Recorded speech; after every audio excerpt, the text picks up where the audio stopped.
할렐루야. 네, 할렐루야. 네, 우리 주님을 찬양합니다.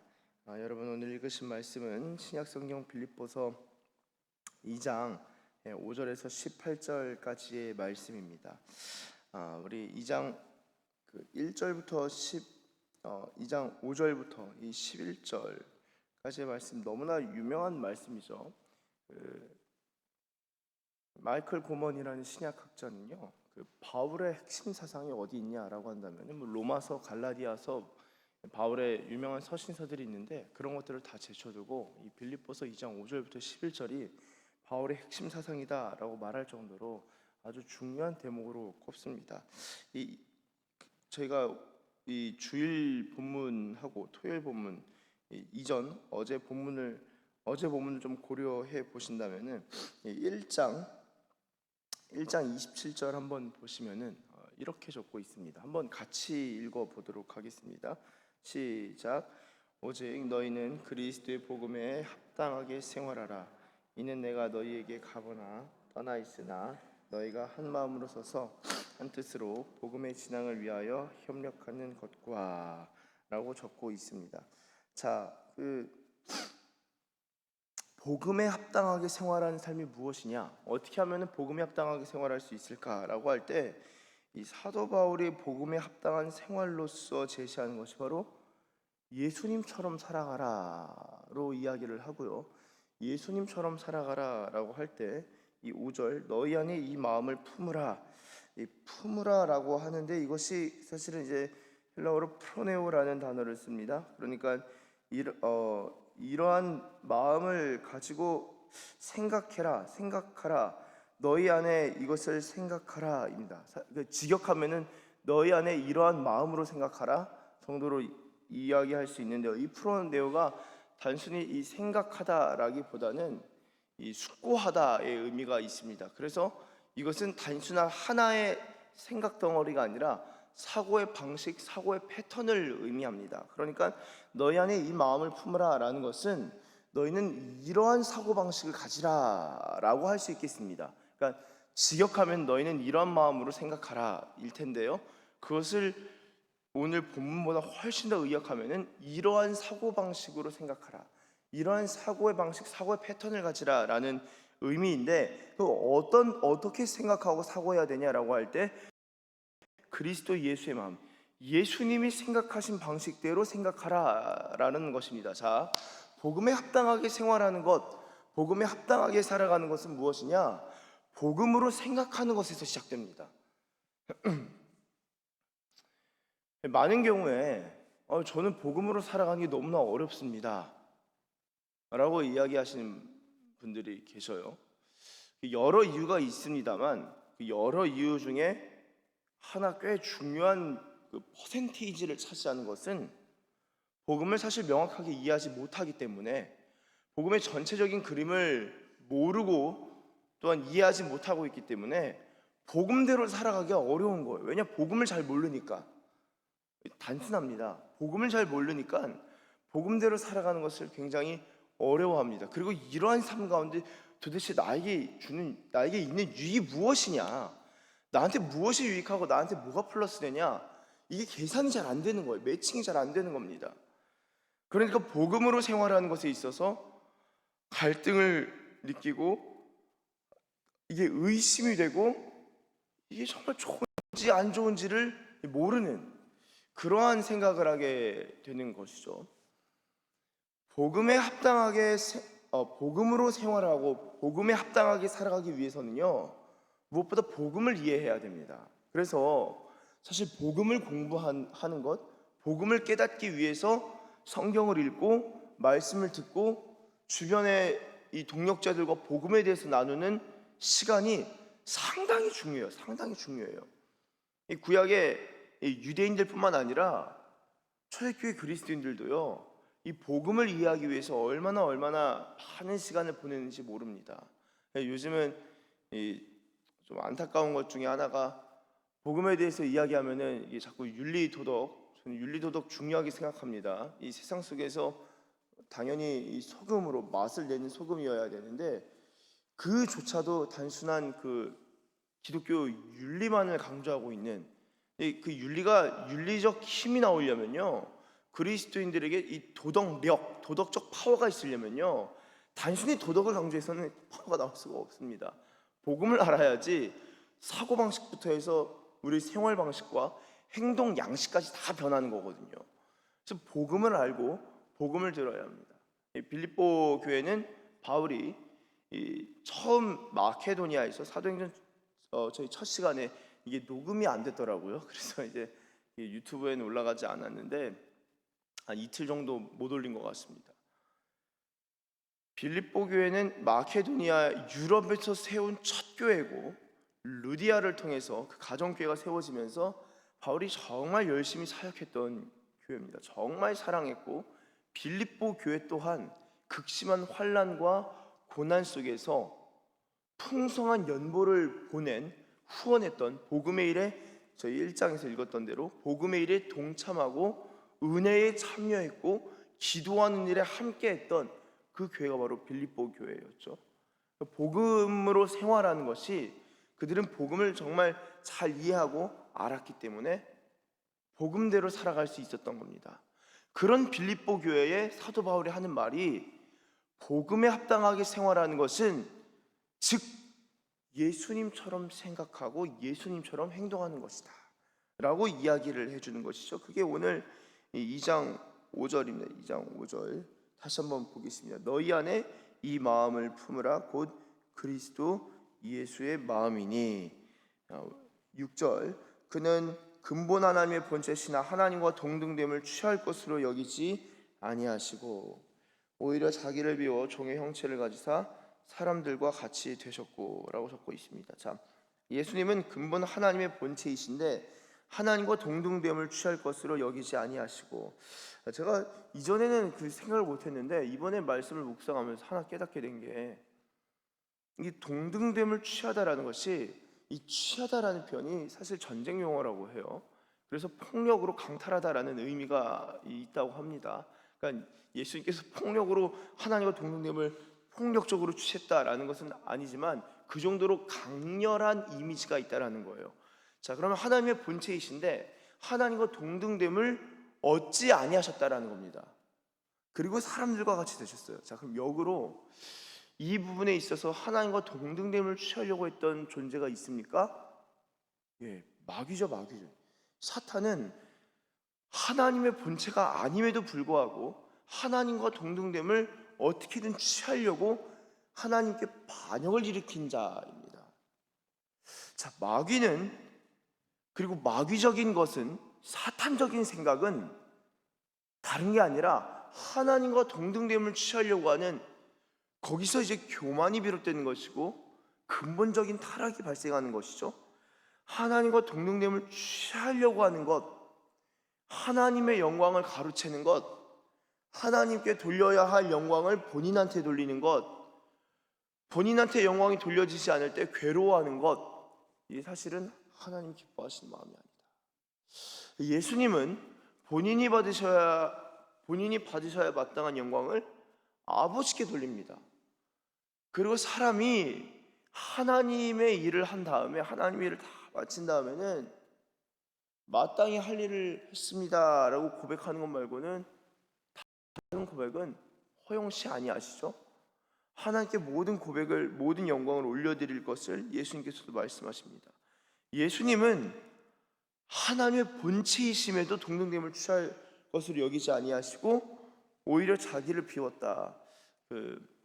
예수님의 성육신을 설명할 때 여러 가지로 설명할 수 있지만 이 신학에서도 케노시스 이론이라고 합니다. 이 케노시스가 자기 비움이에요. 겸손의 특징 중에 하나는, 겸손의 본질 중에 하나는 바로 케노시스다. 케노시스, 자기 비움. 자, 자기를 비우는 것, 케노시스. 예수님께서 이 천상에 계시는 천상 보좌에 계시는 분께서 어떻게 사람이 되셨냐? 불가능한 건데 하나님과 동등됨을 취할 것으로 여기지 아니하시고 자기를 비우셨다. 그러니까 케노시스, 자신의 영광과 권위와 권리를 싹 비우셨다. 자, 이게 중요합니다. 하나님의 영광 가운데 계신 예수님께서 생각해 보세요. 그 하늘에 합당한 권위와 권세를 가지셨잖아요. 권위와 권세를 가지셨으면 주장할 수 있는 게 무엇이냐? 권리라는 거예요. 권리. 가게도 권리금이라는 게 있잖아요. 그러니까 이게 주장 가능한 거거든요. 이게 우리의 어떤 경제 활동에 있어서도 이 정도 돈은 내가 주장할 수 있다라는 겁니다. 그리고 그 돈은 권리금이라는 것은 받을 수 있는, 마땅히 받을 수 있는 겁니다. 예수님께서는요, 권리를 주장하실 수 있는 분인데 권리를 주장하지 않으시고, 심지어 그 권리의 바탕이 되는 권위를 포기하시고 비우셨습니다. 그리고 권위를 발생시키는 영광조차 싹 비우셨다는 거예요. 이게 예수님 마음, 이거 품으라는 거예요. 예수님의 마음이 이렇다는 거예요. 이 마음을 가지고 있어야 된다라는 것입니다. 이런 사고방식이 그리스도인이라면 가능해야 되는데, 전 어려워요 한다면은 우리가 단순히 어려워서가 아니라 정말 이 복음을 잘 이해하지 못하기 때문에 단순히 어렵다라고 느낄 수 있다는 것이죠. 예수님이 비운 다음에 얻으시는 그 권위의 영역에 있어서는 종의 형체를 받아들이십니다. 그래서 사람들과 같이 되셨고 8절에 사람의 모양으로 나타나사 자기를 낮추시고 죽기까지 복종하셨으니 곧 십자가에 죽으심이라. 자, 예수님께서는 복종 받으실 분이신데 복종하신 분으로 나타나셨습니다. 자, 흥미로운 게 있어요. 무엇이냐? 이 겸손을 어떻게 이해할 것인가 라고 할 때, 여러분, 겸손은 이 자기 비움에서 시작된다라고 말씀을 드렸습니다. 그런데 겸손은 자기 비움으로 끝나지 않아요. 겸손은 자기 비움이 맞는데 자기 비움으로 끝나지 아니하고 상대방을 존귀케 여기는 것, 상대방에게 영광을 돌려주는 것으로 마무리되어야 합니다. 그게 온전한 겸손으로 나아가는 길이에요. 자, 예수님께서 하나님의 영광 가운데 계신 분이셨는데 자기를 비우셨죠. 그리고 사람들과 같이 되셨습니다. 그렇게 끝난 분이 아니에요. 종의 형체를 가지사 사람들과 같이 되신 다음에는 하나님께 모든 영광을 올려드렸습니다. 하나님을 지극히 높여드렸어요. 생각해 보시면요, 예수님이 사람들에게도 영광을 돌리셨어요. 요한복음의 대제사장적 기도에 나오지 않습니까? 내가 하나님께서 나를 영화롭게 하신 것처럼 저들도 영화롭길 원합니다. 저들도 하나가 되길 원합니다. 우리들도 영광을 경험할 수 있도록 주님이 영광을 우리에게도 돌려주신 겁니다. 여러분, 놀랍지 않으세요? 마땅히 인간들로부터 영광 받으시고 인간들로부터 모든 경배를 받으셔야 할 분이, 물론 우리가 그렇게 경배를 드리게 됩니다. 그리고 경배를 받으십니다. 그런데 그런 경배를 받는 과정 가운데 어떤 일이 있냐면은 예수님이 그러한 영광과 권세를 사람들에게도 허락하시는, 하나님께도 영광 올려드릴 뿐만 아니라, 겸손은요, 자기 비우고 자기만 깨끗하고 자기만 낮추는 게 아니라 자기를 낮추는 것에서 시작해서 상대를 높이는 것으로 가야 한다라는 거예요. 저는 그게 진정한 겸손이라고 봅니다. 그게 온전한 겸손인 거예요. 예수님이 그렇게 겸손하셨죠. 자, 그러한 가운데 어떤 일이 일어나면요, 정말 겸손한 사람은요, 그래서 공감을 잘해요. 공감이 무엇이냐? 상대방을 잘 들어주는 것도 맞지만 제가 볼 때 겸손 공감이라는 것은 위치 이동입니다. 위치 이동. 듣는 자리를 내 입장에서, 상대방이 말할 때 내 입장에서 들으면서 끄덕이면서 이게 아니라, 공감이라는 것은 위치를 상대방의 위치로 내가 이동하는 거예요. 제가 이제 군종이니까 회복 탄력성 교육 이런 거 하거든요. 그래서 공감에 대해서, 동감에 대해서 이런 것들을 배운 적이 있습니다. 막 그런 구분을 하더라고요. 이게 진짜 맞는 구분인가 아닌가 싶었는데, 한 가지 와닿은 것은 이 위치 이동이다라고 거기서 똑같이 이야기를 해요. 자리 바꿈이에요. 내 위치에서 듣는 게 아니라 상대방의 위치에 머물면서 상대방의 입장에서 듣는 게 공감입니다. 자, 그러면은 어떻게 인간이 상대방의 입장에 설 수 있을까요? 어떻게 하면 그렇게 상대방의 입장에 잘 설 수 있을까요? 어떤 사람이 공감 잘하느냐? 똑같은 상황에 처해본 경험이 있는 사람, 그 사람이 위치동을 잘합니다. 그러니까 아이의 죽음을 경험한 사람은요, 그 슬픔 위로하지 못하는데, 내 아이도 지난 몇 년 전에 하나님 품에 안겼습니다 하는 순간 이 사람으로부터 내가 위로받을 수 있겠다. 그런가요? 그럼 막 우는 거예요, 같이. 여러분, 그게 공감이죠. 그래서 사실상 그 자리에 머물러야 돼요. 그래야지 그 누구보다, 물론 그렇게까지 머물기는 어려울 수 있겠습니다만, 그리고 그렇게 아니더라도 어느 정도의 공감은 가능하겠지만, 참된 공감을 하려면은 위치가 그 사람 위치에 서야 된다는 거예요. 예수님께서 우리의 그 연약함을 어떻게 공감하시고 어떻게 체휼하셨냐? 위치 이동하신 거예요. 하늘 보좌에서 인간의 자리로 위치를 이동하사 온 몸으로 그것을 생생하게 경험하신 겁니다. 죽음까지도 공감하신 거예요. 죽음까지도. 심지어 온갖 종류의 고난과 모진 고문, 모욕, 수치, 죄로 말미암는 모든 결과들을 몸으로 경험해 보신 분이 바로 하나님의 본체 예수님입니다. 그러니까 예수님의 마음을 품으라는 것은 예수님처럼 겸손할 뿐만 아니라 상대방의 자리로 머물 수 있는 그런 공감이 가능한 사람. 그렇게 공감하려면 자기 위치를 떨어버리고 다른 사람한테 가야 되고, 자신을 비우고 상대방을 채워줘야 되거든요. 그리고 자기를 낮추고 상대방을 높여주는 것, 그 예수님 마음이라는 거예요. 여러분, 이러한 마음 품으면요, 대인관계에 어려움이 있을까요? 없을까요? 이러한 사람들은 누구나 좋아합니다. 이 진짜 사랑받는 사람이에요. 예수님처럼 살아가는 건요, 주변 사람들이 그 사람 때문에 행복해지는 거예요. 근데 생각해 보세요. 예수의 마음을 품은 그 당사자는 마음이 괴로울까요? 행복할까요? 예수 마음 품었는데 왜 괴롭겠습니까? 행복하죠. 여러분, 그래서 복음에 합당하게 생활하는 사람은요, 그 자신이 행복할 뿐만 아니라 그 주변도 행복하게 하는 사람인 줄로 믿습니다. 그렇게 예수님이 죽으셨다라고 8절 적고 있는데요, 이 가운데 어떤 일이 일어난가? 9절, 이러므로 하나님이 그를 지극히 높여 모든 이름 위에 뛰어난 이름을 주사 하늘에 있는 자들과 땅에 있는 자들과 땅 아래에 있는 자들로 모든 무릎을 예수 이름에 꿇게 하시고 모든 입으로 예수 그리스도를 주라 시인하여 하나님 아버지께 영광을 돌리게 하셨느니라. 자, 모든 무릎을 예수의 이름에 꿇게 하셨다.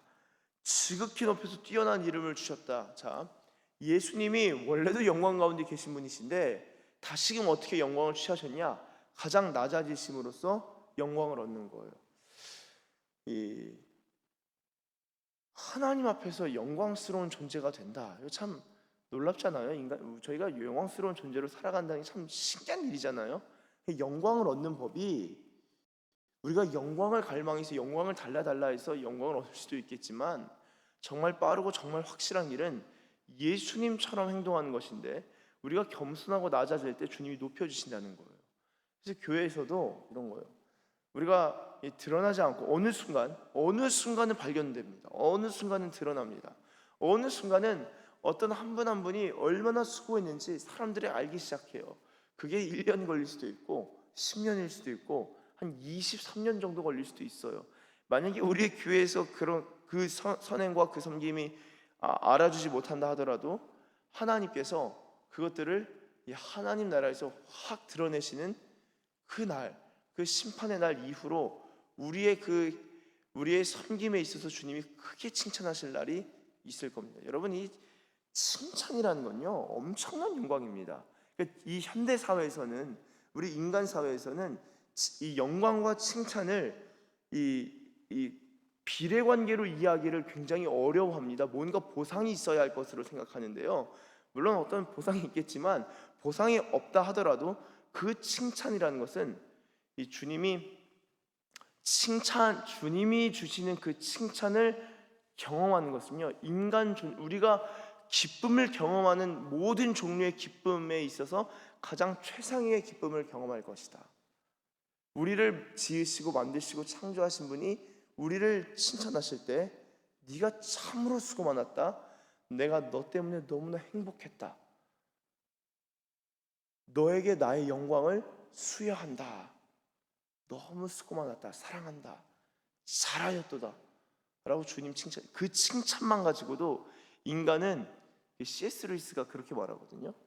그래서 영광은 두 종류다. 하나는 광휘, 빛의 종류로서 받는 영광과, 다른 하나는 칭찬, 주님이 직접 베푸신 칭찬을 들을 때 우리는 엄청난 영광스러움을 경험하게 될 것이다. 나중에 한번 읽어보세요. 그 칭찬이 어떻게 연결되는지. 그게 이제 칭찬이고 영광인데, 예수님께서는 모든 이름이 뛰어난 이름을 얻게 되십니다. 겸손할 때 그 영광을 주님께서 얻게 하시는 것이죠. 자, 이렇게 예수님의 생활 방식, 예수님의 사고 방식, 복음에 합당한 생활, 예수님의 마음에 대해서 쭉 설명한 다음에 12절 이렇게 적습니다.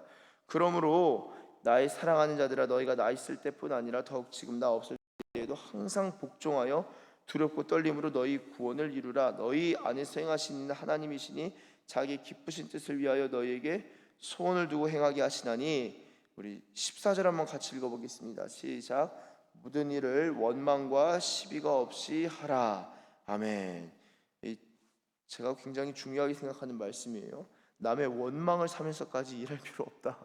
시비를 일으키면서까지 그렇게 의로운 일을 할 필요 없다. 예.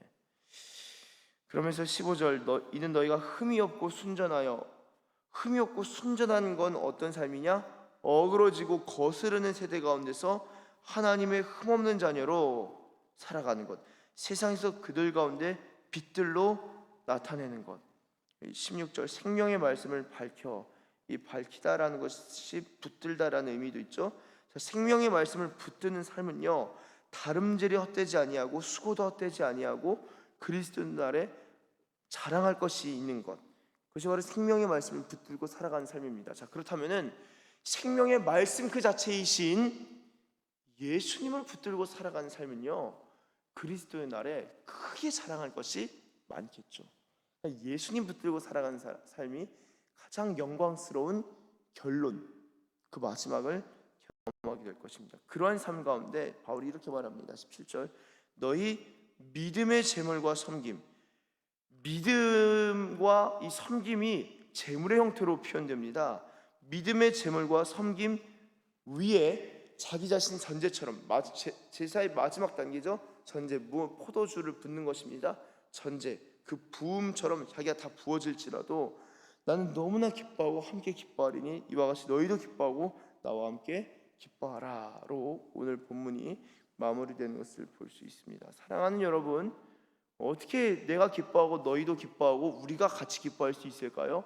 그런 기쁨의 삶에는 예수님의 마음을 품는 삶에서 시작되는 것이고, 그 마음을 품을 때 다 함께 기뻐할 수 있고, 나도 예수 때문에 행복하고 나 때문에 주변 사람들이 행복을 경험하는 것, 기뻐하는 것, 그것이 바로 예수의 마음을 품는 것인 줄로 믿습니다. 사랑하는 서산기시교회 여러분, 저와 여러분이 이 예수님의 마음을 품고 예수님처럼 생각하고 예수님의 사고방식을 가짐으로 말미암아 우리가 우리 자신도 상대방도 우리가 경험하는 모든 일에 있어서 예수님처럼 생각하고 판단하고 행동할 수 있는 저와 여러분들, 예수 사랑으로 충만한 분들 되시길 예수님의 이름으로 축원합니다. 기도하겠습니다. 하나님 아버지 감사합니다. 주님, 우리가 참된 겸손을 이해하길 원합니다. 예수님께서 본체이심에도, 하나님의 본체이심에도 하나님과 동등됨을 취할 것으로 여기지 아니하시고 오히려 자기를 비워서 종의 형체를 가지사 사람들과 같이 되셨사온데, 하나님 그 자기 비움의 영성이 우리 교회에 있길 원합니다. 각 사람 가운데 있길 원합니다. 이 새벽에 하나님 우리를 비워내는 시간이 되게 하시고 또한 예수로 채워지는 시간 되게 하여 주시옵소서. 우리 자신이 낮아지는 것으로 기뻐하는 것이 아니라 상대방을 높이는 것으로 기뻐할 수 있는 예수의 마음을 품은 자들 되게 하여 주시옵소서. 예수로 행복하고 예수 때문에 우리 주변의 사람들을 행복하게 하며 하나님, 나와 너가 우리가 함께 기뻐할 수 있는 기쁨의 공동체 되게 하여 주시옵소서. 그러한 기쁨으로, 그러한 행복으로, 그러한 영광스러움으로 인도하실 우리 주님을 찬양하며 감사드리며 예수님의 이름으로 기도드립니다. 아멘.